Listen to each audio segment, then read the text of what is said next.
اس لیے انہیں حکیم بھی کہتے تھے۔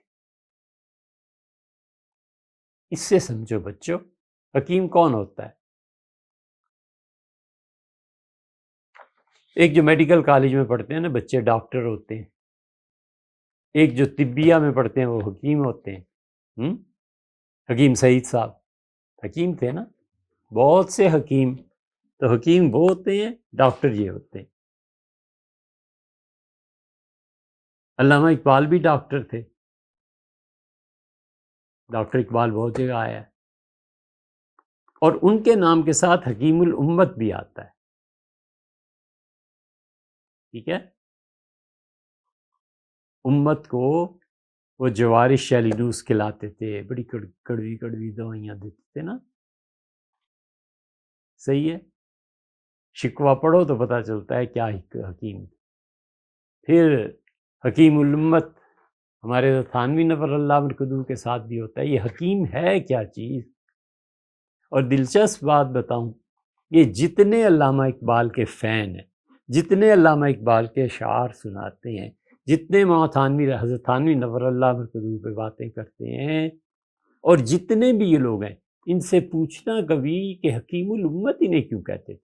زیادہ سے زیادہ جھک ماری تو یہ کہیں گے کہ امت کے امراض کا علاج کرتے، امت کے رہنما۔ انہیں اتنا بھی نہیں پتا کہ ایک چیز ہوتی ہے معرفت باری تعالی۔ یہ جو عرفاء ہوتے ہیں نا، یہ جو عارف باللہ ہوتے ہیں، اللہ کی ذات و صفات کے عقیدے کے بعد وہ مراقبات، سلوک، ذکر، اذکار کی کرتے رہتے ہیں، اور باری تعالیٰ اپنے معرفت کے دروازے کھول دیتا ہے۔ یہ عارف باللہ آدمی اگر بس اس پہ رک جائے تو اسے کہتے ہیں عارف باللہ۔ اللہ کی ذات و صفات ان کے متعلق علم بھی رکھتا ہے، اور اللہ کی ذات و صفات پہ اس کو کچھ مکاشفات، یہ چیزیں آتی۔ اور اگر یہ عارف باللہ اس کے ساتھ ساتھ تعلیم حاصل کرے اور فلسفہ بھی پڑھ لے، یہ دونوں چیزیں اس میں جمع ہو جائیں، معرفت الہیہ اور فلسفہ، یہ دونوں چیزیں جس شخص میں مل جاتی ہیں، اسے کہتے ہیں یہ حکیم ہے، حکیم ثنائی، حکیم الامت علامہ اقبال، حکیم الامت مولانا تھانوی۔ اب سمجھے کہ پوچھنا جا کے زندگی میں کسی سے جن کو حکیم الامت کے لقب کبھی نہیں نہ پتا، وہ بھی تمہارے قائدین ہیں، اور سبحان اللہ انہیں بھی درک حاصل ہے کہ امت کدھر جا رہی ہے، اور ہم سے مشرق وسطیٰ میں کیا ہو رہا ہے، فلانی جگہ کیا ہو رہا ہے۔ جو مرضی بکے جاؤ، تمہیں کون پوچھتا ہے؟ تمہیں کوئی خدا کو حساب تھوڑی ہی دینا ہے۔ تمہاری اس جاہلانہ قیادت نے ہی تو امت کو ڈبویا ہے۔ ہمیشہ یاد رکھو، ہمیشہ مر جاؤ لیکن جاہل آدمی کے پیچھے نہیں چلنا، بالکل اسے ماننا ہی نہیں ہے، اس کی سننی ہی نہیں ہے۔ تم یار پہلے پڑھ تو آؤ نا، پھر تم بتانا ہمیں کہ حکیم الامت کیا ہوتے ہیں۔ اس لیے یہ جو حکیم ثنائی رحمۃ اللہ علیہ تھے نا، انہیں کہتے تھے عرفانی شاعری۔ یہ جو اللہ کی معرفت پہ مبنی شاعری ہوتی ہے نا، اسے شعر حکمت کہتے ہیں۔ مثلا مثنوی شعر حکمت، حدیقۃ الطریقہ حکیم ثنائی رحمۃ اللہ علیہ کا کلام، یہ شعر حکمت ہے۔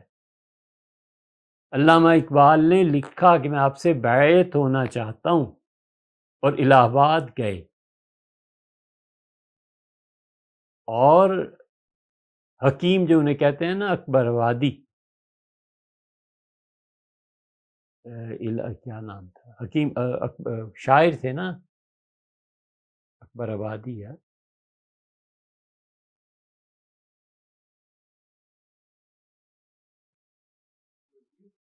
نہیں پردہ جنہوں نے لکھا ہے کہ مردوں کی عقل پہ پڑ گیا، وہ جو مشہور رباعی ہے ان کی، اکبر الہ آبادی، اکبر الہ آبادی۔